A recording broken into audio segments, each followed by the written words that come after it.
नमस्ते भाइ बहिनीहरू। आज म अर्थशास्त्र सम्बन्धी परिभाषाहरू दिने क्रममा अल्फ्रेड मार्शलले दिएको परिभाषाको चाहिँ व्याख्या गर्न गइरहेको छु। एडम स्मिथ पछि अर्का अर्थशास्त्री प्रोफेसर अल्फ्रेड मार्शलले अर्थशास्त्रलाई भौतिक कल्याणको विज्ञानको रूपमा चाहिँ परिभाषित गरेको पाइन्छ। उनले अर्थशास्त्रलाई साइन्स अफ मेटेरियल वेलफेयरको रूपमा चाहिँ परिभाषित गरेका छन्। एडम स्मिथ र उनका अनुयायीहरूले दिएको परिभाषाको आलोचना गरी अर्थशास्त्र सम्बन्धी नयाँ परिभाषा उनले दिए, जसमा धनको विज्ञानको सट्टा भौतिक कल्याणको विज्ञानको रूपमा अर्थशास्त्रलाई उनले परिभाषित गरे। अर्थात् एडम स्मिथले अर्थशास्त्र भनेको धनको विज्ञान हो भनेर चाहिँ परिभाषित गरे भने अल्फ्रेड मार्शलले अर्थशास्त्रलाई भौतिक कल्याणको विज्ञानको रूपमा चाहिँ परिभाषित गरे। अल्फ्रेड मार्शल न्यू क्लासिकल इकोनोमिस्टका अगुवाई अर्थशास्त्री मानिन्छन् र उनले सन् 1890 मा प्रकाशित आफ्नो पुस्तक अर्थशास्त्रको सिद्धान्त अर्थात् द प्रिन्सिपल अफ इकोनोमिक्समा अर्थशास्त्र सम्बन्धी परिभाषा दिए र उनका अनुसार जीवनको साधारण व्यवसायको सम्बन्धमा मानव जातिको अध्ययन नै राजनैतिक अर्थव्यवस्था अथवा अर्थशास्त्र हो। यसले भौतिक कल्याणका साधनको प्राप्ति र उपभोगसँग सम्बन्ध भएको व्यक्तिगत तथा सामाजिक प्रयत्नहरूको छानबिन गर्दछ भनेर चाहिँ उनले अर्थशास्त्रको सिद्धान्तमा अर्थशास्त्रको परिभाषा दिने काम गरे। उनले अर्थशास्त्रलाई एउटा मानव जातिको अध्ययनको रूपमा चाहिँ उनले परिभाषित गरेका छन्। अर्थात् जीवनको साधारण व्यवसायको सम्बन्धमा मानव जातिको अध्ययन नै राजनैतिक अर्थव्यवस्था अथवा अर्थशास्त्र। उनले राजनैतिक अर्थव्यवस्था वा अर्थशास्त्र एउटै रूपमा चाहिँ परिभाषित गरेका छन्, एउटै शब्दको रूपमा चाहिँ प्रयोग गरेको चाहिँ पाइन्छ। यसले भौतिक कल्याणका साधनको प्राप्ति र उपभोगसँग सम्बन्ध भएको व्यक्तिगत तथा सामाजिक प्रयत्नहरूको छानबिन गर्दछ। अर्थात् मानिसलाई अथवा मानव जातिलाई कल्याण गर्ने ती साधनहरूको प्राप्ति र तिनीहरूको उपभोगसँग सम्बन्ध भएको व्यक्तिगत तथा सामाजिक प्रयत्नहरूको छानबिन गर्दछ भनेर चाहिँ अल्फ्रेड मार्शलले चाहिँ अर्थशास्त्रको सम्बन्धी परिभाषा दिए। मार्शलले अर्को आफ्नो पुस्तक औद्योगिक अर्थशास्त्र अर्थात् इन्डस्ट्रियल इकोनोमिक्समा अर्थशास्त्रको परिभाषा यस प्रकार दिएका छन्। उनका अनुसार जीवनको साधारण व्यवसायमा मानिसले गर्ने प्रयत्नहरूको अध्ययन अर्थशास्त्र हो। मानिसहरूले कसरी आम्दानी र खर्च गर्दछ भन्ने कुराको अध्ययन यसले गर्दछ। यस प्रकार यो एकातिर धनको अध्ययन हो भने अर्कोतिर बढी महत्त्वपूर्ण छ यो मानव अध्ययनको एउटा भाग हो भनेर उनले औद्योगिक अर्थशास्त्रमा चाहिँ अर्थशास्त्रको परिभाषालाई चाहिँ दिने काम गरे। र उनको परिभाषालाई समर्थन जनाउँदै अर्का नवशास्त्रीय अर्थशास्त्री एचसी पिगुले पनि अर्थशास्त्र सम्बन्धी परिभाषा दिएका छन्।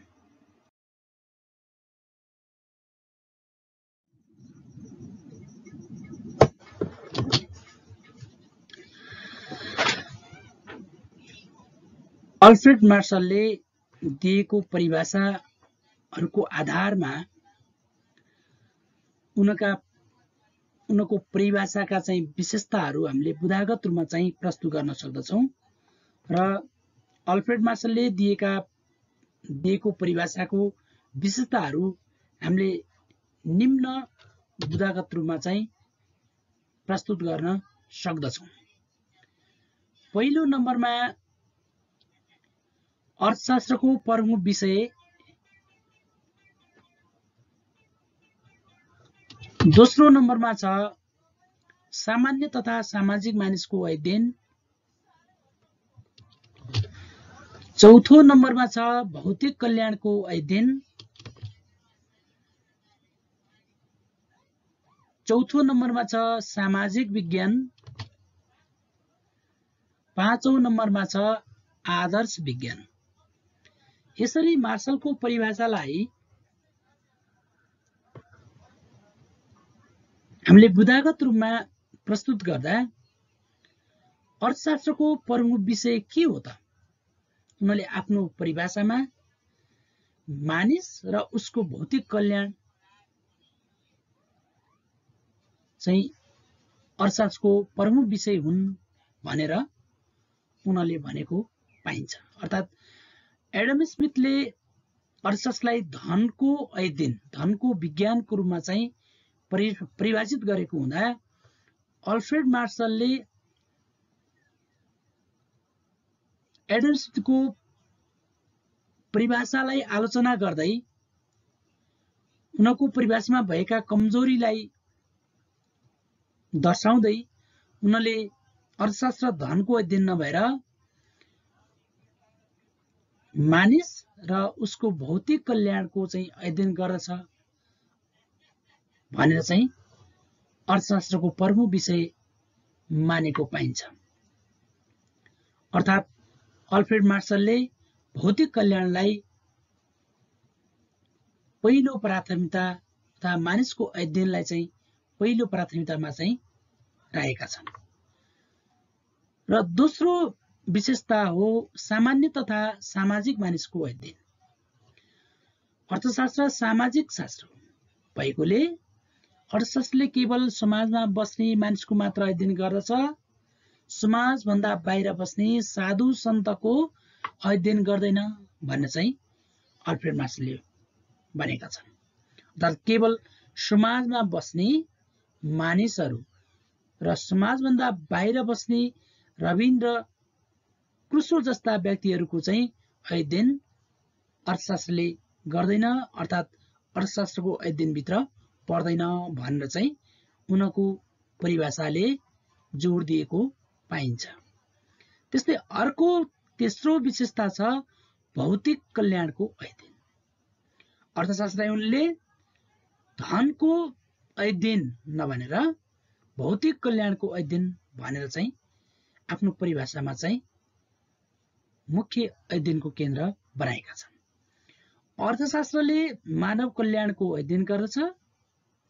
मानवीय कल्याण केवल भौतिक वस्तुहरूबाट मात्र प्राप्त हुन्छ, अभौतिक वस्तुहरूबाट प्राप्त हुँदैन। अभौतिक वस्तु भन्नाले जस्ता सेवाहरूलाई जनाउँछ जसलाई मूल्यमा मापन गर्न सकिँदैन र जुन वस्तुलाई भौतिक वस्तुहरू जसलाई मुद्रामा मापन गर्न सकिन्छ र जसले मानवीय कल्याणलाई चाहिँ वृद्धि गर्छ त्यस्ता वस्तुहरूको मात्र चाहिँ अध्ययन गर्दछ भनेर चाहिँ मार्शलले भनेका छन्। त्यस्तै चौथो नम्बरमा छ सामाजिक विज्ञान, सोसियल साइन्स।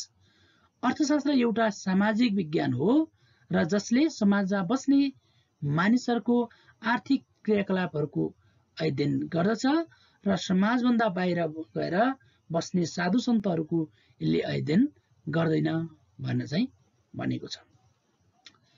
त्यस्तै 5औं नम्बरमा आदर्श विज्ञान, आइडियल साइन्स। उनीहरूले अर्थशास्त्रलाई मानिसको भौतिक कल्याण अभिवृद्धि गर्न के गर्नुपर्छ र के गर्नु हुँदैन भन्ने कुराहरूको अध्ययन गर्दछ भनेर अर्थशास्त्रलाई परिभाषित गरेकोले गर्दा उनको यो परिभाषा आदर्श विज्ञानभित्र पर्दछ। अर्थात् उनीहरूले अर्थशास्त्रलाई एउटा आदर्श विज्ञानको रूपमा चाहिँ मानेका छन्। अर्थात् मानिसले कसरी आफ्नो भौतिक कल्याणमा वृद्धि गर्न सक्छ, कुन कुन उपायद्वारा अथवा तरिकाद्वारा चाहिँ मानिसले भौतिक कल्याण प्राप्त गर्दछ भन्ने कुराहरूको अध्ययन गर्ने हुँदा यो आदर्श विज्ञानको रूपमा पनि मान्न सकिन्छ भनेर चाहिँ अल्फ्रेड मार्सलले भनेका छन्।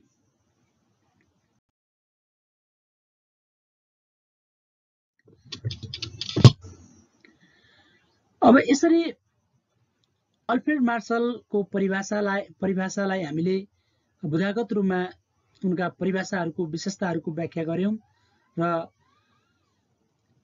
एक समयमा अल्फ्रेड मार्सलको परिभाषा सर्वोपरि भएको थियो भने केही समय पश्चात अल्फ्रेड मार्सलको परिभाषा पनि त्रुटि रहित हुन गयो, त्रुटिपूर्ण हुन गयो, जसलाई हामीले क्रिटिसिजम अफ मार्सलियन डेफिनेसन अथवा मार्सलको परिभाषाको आलोचना भन्न सक्छौँ। हामीले यसमा चाहिँ मार्सलको परिभाषाका चाहिँ कमी कमजोरीहरू के रहे त भनेर विभिन्न अर्थशास्त्री अर्थात् रबिन्सनले चाहिँ अल्फ्रेड मार्सलको परिभाषाको चाहिँ आलोचना गरेको पाइन्छ। लियोनेल रबिन्सको नेतृत्वमा एउटा नयाँ विचारधाराको उदय भयो। यसले मार्सलको विचारधाराको कटु आलोचना गरे र उनले गरेका आलोचनालाई हामीले निम्न बुदागत रूपमा चाहिँ यहाँ उल्लेख गर्न सक्छौँ। भौतिक र अभौतिक कल्याण छुट्याउन कठिन। मार्सलले दिएको परिभाषामा चाहिँ भौतिक कल्याण अर्थशास्त्र भनेको भौतिक कल्याणको विज्ञान हो भनेर भने। त्यसकारणले रबिन्सनको अनुसार चाहिँ भौतिक र अभौतिक कल्याण भनेको के हो र कुन तरिकाले कसरी छुट्याउन सकिन्छ, यो छुट्याउन चाहिँ कठिन हुन्छ, गाह्रो हुन्छ भनेर भनेको छ। मार्सलले आफ्नो परिभाषामा भौतिक वस्तु र अभौतिक वस्तु भनी छुट्याइएको कारण एउटै वस्तु पनि कहिले भौतिक त कहिले अभौतिक हुन जान्छ। जस्तो सेवा, पैसा लिएर दिने सेवा भौतिक हुन्छ भने निःशुल्क रूपमा दिइने सेवा चाहिँ अभौतिक हुन्छ। त्यसकारणले गर्दा भौतिक र अभौतिक कल्याण छुट्याउन कठिन छ भनेर चाहिँ रबिन्सले चाहिँ भने। त्यस्तै अर्को कमजोरी अल्फ्रेड मार्सलको परिभाषामा भएको अर्को कमजोरी भनेको अर्थशास्त्र र कल्याण बीचको सम्बन्ध। अर्थशास्त्र र वेलफेयर बीचको सम्बन्ध कस्तो रहन्छ भन्ने कुरामा चाहिँ मार्सल चुकेको चाहिँ पाइन्छ। मार्सलले के भनेका छन् भने भौतिक कल्याण वृद्धि गराउने साधन र तिनको उपयोगका सम्बन्धमा अध्ययन गर्दछ, अकल्याणकारी वस्तु तथा सेवाको अध्ययन गर्दैन। तर कल्याणसँग सम्बन्ध नभएका रक्सी, चुरुट जस्ता वस्तुको उत्पादन तथा त्यसबाट प्राप्त आम्दानीको अध्ययन गर्दछ। अर्थशास्त्रको जे सुकैसँग सम्बन्ध भए पनि भौतिक कल्याणसँग छैन भन्ने चाहिँ भनेको छन्।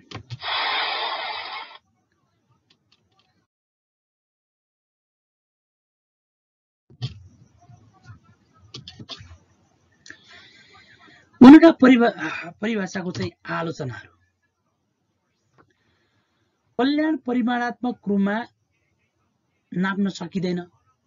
अर्को नम्बरमा मार्सलले भौतिक कल्याणलाई परिमाणात्मक रूपमा मापन गर्न सकिन्छ भनेका छन्। तर कल्याण एकदमै भावनात्मक कुरा भएकोले यो मापन गर्न सकिँदैन। कल्याण व्यक्ति, समय र परिस्थिति अनुसार फरक हुने भएकोले यसको नाप तौल हुँदैन भनेर चाहिँ रबिन्सले भनेका छन्। त्यस्तै अर्को नम्बरमा छ सामाजिक विज्ञान। उनीहरूले अर्थशास्त्रलाई सामाजिक विज्ञानको रूपमा मानेको छ। तर यहाँ रबिन्सनले के भनेका छन् भने मार्सलले अर्थशास्त्रले केवल समाजमा बस्ने मानिसको अध्ययन गर्छ भनेका थिए, तर अर्थशास्त्रले समाजभन्दा बाहिर बस्ने मानिसमा पनि यसका नियम लागू हुने भएकोले यो गलत छ, तसर्थ यो मानव विज्ञान हो। उनीहरूले केवल समाजमा बस्ने मानिसहरूको मात्र अध्ययन गर्दछ, समाजभन्दा बाहिर बस्ने साधु सन्तहरूको अर्थशास्त्रले अध्ययन गर्दैन भनेर चाहिँ अल्फ्रेड मार्क्सले भने। तर लियोनेल रबिन्सले चाहिँ अर्थशास्त्रलाई सामाजिक विज्ञानको रूपमा मानेका छन्। समाजको नियम अनुसार समाजमा बस्ने होस् अथवा समाजभन्दा बाहिर बस्ने जुनसुकै मानिसहरूमा पनि अर्थशास्त्रको नियमहरू लागू हुने हुँदा यो चाहिँ सामाजिक विज्ञान नभइकन मानव विज्ञान हो भन्न चाहिँ भनेका छन्। र अल्फ्रेड मार्सलको परिभाषा अस्पष्ट अनक्लियर छ भन्न पनि रबिन्सले भनेका छन्। कस्तो व्यवसायलाई साधारण व्यवसाय र असाधारण व्यवसाय भन्ने कुरा छुट्याउन कठिन साथै त्यो अस्पष्ट छ। कस्तोलाई साधारण व्यवसाय भन्ने, कस्तोलाई असाधारण व्यवसाय भन्ने कुरामा नै त्यो अवधारणा नै अस्पष्ट छ भनेर चाहिँ रबिन्स